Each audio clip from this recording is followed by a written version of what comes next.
Bro, are we still talking about this? Yeah, I guess we are, because it was posted about and talked about from earlier yesterday on the Fourth Period's website, so yeah, this topic hasn't gone away in particular, so I guess there are people that will get upset about the fact that we are bringing this up, but you know what? There are different fan bases that are cheering for different teams, and each of these different teams are experiencing very, very different levels of success at the moment, so I guess it opens the door for some trade possibilities, right?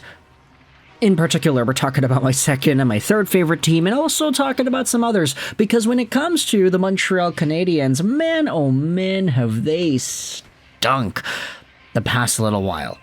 They have a really good schedule this week, with 4 games played and 2 off nights wherein they'll be suiting up and actually having games. So the Montreal Canadiens are in a really good spot in terms of their schedule. But in a crime of passion, despite the fact that they have a very good schedule heading into the next few days, I ended up dropping Lane Hutson and Patrik Laine from all of my fantasy teams, multiple fantasy teams, because they've been very bad lately. And I couldn't really go out there and justify keeping them on, even though they had themselves all the projected points and everything. They were just not good. So I was like, yeah, no, sorry, gotta drop them. Meanwhile, the Detroit Red Wings are in a very good spot. They've won 6 in a row. They're smack dab in the middle of that wild card race. They are looking great in the process, and I think a lot of Red Wings fans are starting to get hopeful as to what this team could be capable of, and rightfully so. There's a lot to look forward to. But ultimately, this video will be talking about both of these teams and talking about a name that both of these teams have been linked to recently on the Fourth Period. So, as always, this show is brought to you by ExpressVPN. Go out there and check out the first link in the description to get some savings on your VPN, and to get some free months, you'll be helping out the channel in the process as well. But also linked in the description is going to be yesterday's edition of the Fourth Period's Trade Watch List. This is the 2025 Trade Watch List 3.0 as of February 2nd, 3 p.m. Eastern Standard Time. And of course, every time we look at these articles, every time they come out, with all the names listed and all the teams that are linked to all the names, I'm like, okay, I gotta go out there and see which teams are involved and which players my favorite teams are going out there and targeting. So, today we're talking about the only player on this list that the Montreal Canadiens have been linked to. And I say linked to because if you search for Montreal players, there are a bunch of them on this list. Like Christian Dvorak's on here, David Savard's on here, what else is on here? You have Jake Evans, yeah, okay, that's a very easy one to understand, but if you scroll down to the bottom of the list and you take a look at the 30th overall name, you will see a very familiar face from the Anaheim Ducks. 30, Trevor Zegras. Zegras is out there once again. He's available, but the Ducks are holding firm in their position. If you want him, it'll cost you. Anaheim was hoping for a rebound season offensively, but a lot of teams still believe in his potential. Teams reportedly linked include the Rangers, the Canadiens, the Blackhawks, the Sabres, the Flyers, and the Red Wings. And I saw this and I was like, wait a minute, really? What? Teams are still in on this dude? And 6 teams like this, for example?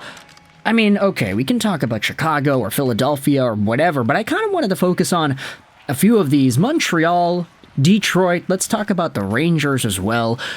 The Canadiens are in a pretty tough spot, and I can understand that you can say that, oh yeah, is Trevor Zegras really going to help this team out? I mean, the guy has, let's look at it, 14 points in 30 games played this season, on pace for 28 points in 60. That's just under half a point a game. Definitely not in the same tier as he had a few years ago, where he put up multiple 60-point seasons in a row. This is not a guy who's playing some of the best hockey of his career right now. I get it, he's 23, so there's room for Trevor Zegras to get better and to improve, but with the decline in production and with the lack of real significant development here, He was always supposed to be an offensive dynamo who could wow you with his skills and who could make a fool out of you on the ice. And for the first few years of his career, he succeeded in doing that. But with the Anaheim Ducks having the identity that they have, with them placing more emphasis on different kinds of younger players, the Mason McTavishes, the Leo Carlsons, the Cutter Gauthiers, the more physically minded guys, Trevor Zegras doesn't really fit that mold. Even Leo Carlson is like the second coming of Matt Sundin. And it seems like Pat Verbeek is taking this team down a different path than what Zegras was destined to be on. So with that in mind, I mean, yeah, okay, this guy doesn't really fit with the way the Ducks are playing. Does that mean that 6 teams are really in on him? Okay, maybe. Maybe. I mean, as we've been learning about over the past few days here, NHL teams definitely do evaluate players and what they could be, more so than what they have been.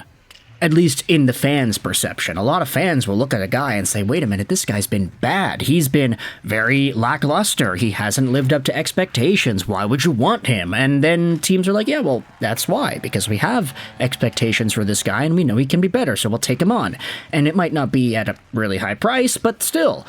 And I guess for Montreal, that's kind of why they're exploring this sort of a move, because it's like, yeah, we could use a morale boost, bring over Cole Caulfield's friend in Trevor Zegras over to this team, because everybody on this team has been kind of playing pretty poorly as of late, and so the Canadiens do need a bit of a boost there. For Detroit, if Steve Yzerman wants to go out there and actually explore a Zegras trade, at this time, it would be the ultimate, like, okay, we're going to go balls to the wall, adding in kind of move, because Zegras, of course, he is an ad. Technically. He also is young enough at 23 where it's like, yeah, okay, you're adding not just for the now, but for the future.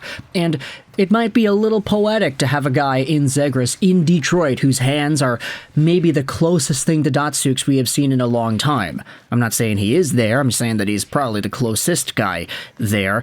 But ultimately, I feel like the Red Wings' standard for winning and what they've been doing as of late with the addition of Patrick Kane and having him back on the team, it's been inspiring hope amongst the Wings team and the fans that we haven't seen in maybe a year. So is this the time to go out there and make a trade, add on a declining forward who's not living up to the expectations set upon him? The Red Wings have the very good luxury of not being forced to make a move because they've been winning. They've been doing very well, so there's no reason for them to go out there and make a panic trade. If you wanted to talk about some of the other teams, I mean, look, the Rangers just added JT Miller. They got rid of Philip Hedl, who is a lot younger than JT Miller. If there still is some sort of a desire to move on from a Ryan Lindgren or whatever, you know, I will talk my smack about Ryan Lindgren and say that he wouldn't have been a good fit for the Vancouver Canucks, but for an Anaheim Ducks team that has the style of play that they want to enforce, I kind of do feel like Ryan Lindgren would fit the bill as to what Pat Verbeek would want for his team. Now, maybe it's not 1-for-1, Zegras for Lindgren, you'd probably have to add some stuff if you're the Rangers, but I do think that it's worth exploring and diving into having Zegras in the Big Apple, you know, give him some sort of a hometown reunion with that team. He is from the New York area after all. And it's weird because the Rangers, you know, they did start out their JT Miller 2.0 era with a loss against the Boston Bruins, but then they beat the Vegas Golden Knights yesterday. In each of these games, Miller had 4 points, so 2-2, and a lot of people have been talking about here in Vancouver at least whether or not the Canucks made the right move by trading Miller away, considering Miller's really good explosion of offense with the Rangers. But if they wanted to go out there and try to revive another player, could Zegras be that guy? You could have some sort of another kid line. Have Zegras with Lafreniere and, I don't know, another young dude that you want to bring up. Maybe in a few years it could be Gabe Perreault or something. There are options for the New York Rangers, and I do think it's interesting to dive into. The other 2 teams that are talked about here, other 3 teams, Chicago, Buffalo, Philadelphia, I'm not really all too interested in talking about Zegras going over to those teams. I mean, Zegras and Bedard, that sounds pretty cool. Zegras and Tage Thompson, that sounds pretty cool. Zegras and Matvei Mishkov, that's pretty cool too. Imagine having 2 guys doing the Michigan out there. John Tortorella would pull his hair out. But anyways, I want you to let me know your thoughts in the comment section below about Trevor Zegras' name being linked to Detroit and Montreal one more time. Does this surprise you? Does this make you feel good? Do you think you'd be happy if your favorite team, if you're a fan of the Rangers, the Wings, or the Habs, went after this guy? And if so, what do you think the trade package should look like? Thoughts in the comment section below. I hope you enjoyed this British Astros 99. And bye.